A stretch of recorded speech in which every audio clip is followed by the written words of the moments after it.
नमस्कार, मैं हूं रजत सिंह और ये है यूपी तक। उत्तर प्रदेश विधानसभा चुनाव से पहले भारतीय जनता पार्टी एक अलग प्लान से काम कर रही है। दरअसल वो समाजवादी पार्टी को उसके गढ़ में चुनौती दे रही है। वो चाहे आजमगढ़ हो, चाहे मऊ हो, चाहे कन्नौज हो, तमाम सीटों पर भारतीय जनता पार्टी का फोकस है। यही नहीं, भारतीय जनता पार्टी का एक और प्लान है। जिन सीटों पर बीजेपी कमजोर रही है, यानी पिछले चुनाव पे उसका प्रदर्शन काफी खराब रहा है, उन पर भी फोकस है। ऐसी सीटों पर भारतीय जनता पार्टी के तमाम बड़े नेता लगातार दौरे कर रहे हैं। खुद सीएम योगी आदित्यनाथ भी इन सीटों पर जाकर कार्यक्रम कर रहे हैं। इस बीच सीएम योगी आदित्यनाथ बदायूं पहुंचे। वो बदायूं के सहसवान सीट पर गए। दरअसल ये भी एक भाजपा की कमजोर कड़ी है। दरअसल बदायूं में कुल 6 विधानसभा सीटें हैं, जिनमें से 5 पर भारतीय जनता पार्टी का कब्जा है, लेकिन सहसवान जो समाजवादी पार्टी का गढ़ है, वहां बीजेपी की दाल नहीं गली है। वहां एक मुलायम कनेक्शन भी है। अब ऐसे में क्या भारतीय जनता पार्टी इसे साध पाएगी, आइए जानते हैं। दरअसल सहसवान विधानसभा सीट का अपना एक इतिहास है। साल 1993 से लगातार समाजवादी पार्टी यहां जीतती आ रही है। 1991 में ओमकार सिंह जनता दल की टिकट से विधायक बने थे। उसके बाद से समाजवादी पार्टी का ही इस पर कब्जा रहा है। साल 1993 में सपा के मीर मजहर अली ने ओमकार सिंह को चुनाव हराया। इसके बाद ओमकार सिंह ने पाला बदल लिया। उसके बाद ओमकार सिंह 1997, 2002, 2012, 2017 में सपा के विधायक बने।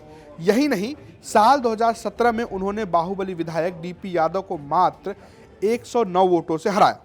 दरअसल सहसवान की इस विधानसभा सीट का मुलायम कनेक्शन भी है। साल 1996 में मुलायम सिंह यादव यहां से चुनाव लड़े थे। तब उन्होंने भाजपा के महेश चंद्र गुप्ता को भारी अंतर से हराया था। और ये हार भाजपा के लिए ऐसी हुई कि भाजपा की इस विधानसभा सीट पर एक किस्म से मटिया पलेद हो गई। उसके बाद से लेकर अब तक कभी भी भारतीय जनता पार्टी यहां नंबर 2 की भी खिलाड़ी नहीं बन पाई है।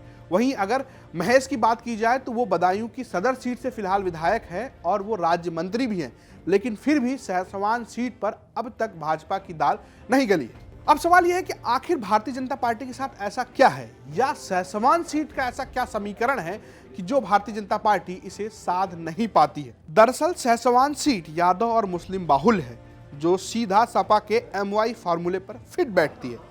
साल 2012 में भाजपा ने यहां से मुस्लिम प्रत्याशी उतारा था। शकील आलम सैफी को उम्मीदवार बनाया।